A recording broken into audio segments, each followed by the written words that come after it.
Hi friends, Renji's Casual Talk. A talk related to cash. നമ്മൾ ക്യാഷുമായിട്ട് ബന്ധപ്പെട്ട ഫിനാൻസുമായിട്ട് ബന്ധപ്പെട്ട കുറേ കാര്യങ്ങളാണ് ഡിസ്കസ് ചെയ്യുന്നത്. നമ്മൾ യൂട്യൂബ്സിലുണ്ട്, ഇൻസ്റ്റാഗ്രാമിലുണ്ട്, ഫേസ്ബുക്ക് പേജസിലൊക്കെ ഉണ്ട്. നിങ്ങളത് ഫോളോ ചെയ്യുക. അപ്പോൾ നിങ്ങളെ ചില സജഷൻസ് ഒക്കെ അറിയിക്കുക. കാരണം definitely we have to improve ours. അപ്പോൾ കുറേ മെൻറ്റേഴ്സ് കുറേ കാര്യങ്ങൾ അറിയിക്കുന്നുണ്ട്, വെൽ ആൻഡ് ഗുഡ്. അപ്പോൾ അതിനനുസരിച്ച് നമ്മൾ കുറേ കാര്യങ്ങൾ മാറ്റങ്ങൾ വരുത്തും. ചെറിയ ഷോർട്ട് ആൻഡ് സ്പീഡാണ്, എല്ലാവർക്കും ചെറിയ വീഡിയോസ് വേണം. കാരണം എന്നാലും മാത്രം എല്ലാവർക്കും സമയം ഉണ്ടാവില്ല, അതുകൊണ്ടാണ്. ഇപ്പോൾ ലോങ് വീഡിയോസ് നമ്മൾ ചെയ്യും, ഒരു 5 minutes ഇൻ 10 minutes ഇടയിലുള്ള വീഡിയോസ്, കുറച്ച് ഡീറ്റെയിലിംഗുള്ള വീഡിയോസ് ഒക്കെ നമ്മൾ ചെയ്യും. പക്ഷേ ചെറിയ ചെറിയ ഷോർട്ടായിട്ടാകുമ്പോൾ നിങ്ങൾക്ക് കുറച്ചും കൂടി സമയം ഉണ്ടാവുമല്ലോ, ഈസി ആയിട്ട് മനസ്സിലാക്കാൻ പറ്റില്ല എന്ന് വെച്ചിട്ടാണ്.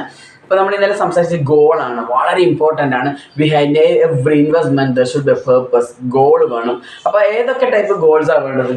ഒന്ന് ഷോർട്ട് ടേം ഗോൾസ് വേണം, ഒന്ന് മിഡ് ടേം ഗോൾസ് വേണം, അതേപോലെ ലോങ് ടേം ഗോൾസ്. ആ ഗോൾസിന് നമ്മളൊരു ടേം, ഒരു ടെന്യൂർ ഫിക്സ് ചെയ്യണം. അപ്പോൾ പല ആൾക്കാരും ഇൻവെസ്റ്റ് ചെയ്യുന്നുണ്ടാവും. അപ്പോൾ എന്തിനാ ചില ആൾ കുറിക്കൊക്കെ ചെയ്യുന്നുണ്ടാവും. അപ്പോൾ കുറി ചെയ്യുന്ന സമയത്ത് 1 വർഷം കൊണ്ട് തീരുന്ന കുറി, 2 വർഷം കൊണ്ട് തീരുന്ന കുറി, അത് ഷോർട്ട് ടേം ഗോളാണ്. ആ പൈസ കിട്ടിയിട്ട് വേണം നമുക്ക് ചിലപ്പോൾ, ചില ആൾക്ക് ടൂറായിരിക്കും, ചില ആൾക്ക് നമ്മളെ ചില വീട്ടിലെ ചിലപ്പോൾ എന്തെങ്കിലും മെയിൻ്റനൻസ് ആയിരിക്കും, അല്ലെങ്കിൽ വണ്ടി റിപ്പയറിങ് ആയിരിക്കും. അങ്ങനെ പല ചെറിയ ചെറിയ ഷോർട്ട് ഗോൾസ് ഉണ്ടാവും.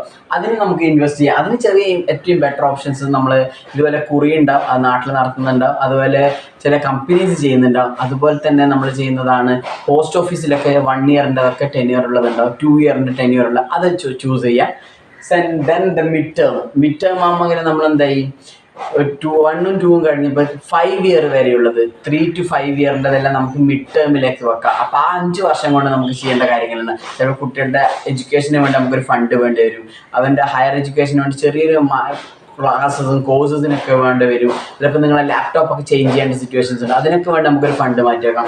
Then the main long term നമുക്ക് 10 ഇയർ ഓൺവേർഡ്സ് വരുന്നതാണ്. 10 to 15 years, 20 years. അതിന് നമ്മുടെ കുട്ടികളെ ഹയർ എഡ്യൂക്കേഷൻ വരും, അതുപോലെ തന്നെ വെൽത്ത് ക്രിയേഷൻസ് വരും, അതുപോലെ തന്നെ നമ്മൾ റിട്ടയർമെൻറ്റ് വളരെ ഇമ്പോർട്ടൻ്റ് ആണ്. അപ്പോൾ ഈ ഒരു ഗോൾ നിങ്ങൾ കൃത്യമായിട്ട് മനസ്സിലാക്കുക. Short term, mid term, long term. അപ്പോൾ ഏതൊക്കെ ഇൻവെസ്റ്റ്മെൻ്റ് ആണ്, ഏതൊക്കെ ടെന്യൂറിന് നമുക്ക് സൂട്ട് ആവുന്നത് കമ്മിങ് വീഡിയോസിൽ നമ്മൾ കൃത്യമായിട്ട് മനസ്സിലാക്കും. അപ്പോൾ ഇത് യൂട്യൂബ്സിൽ എടുത്ത സമയത്ത് കൈൻഡ്ലി സബ്സ്ക്രൈബ് ചെയ്യുക, അതേപോലെ ഇൻസ്റ്റാഗ്രാമും ഫോളോ ചെയ്യുക. Thank you so much.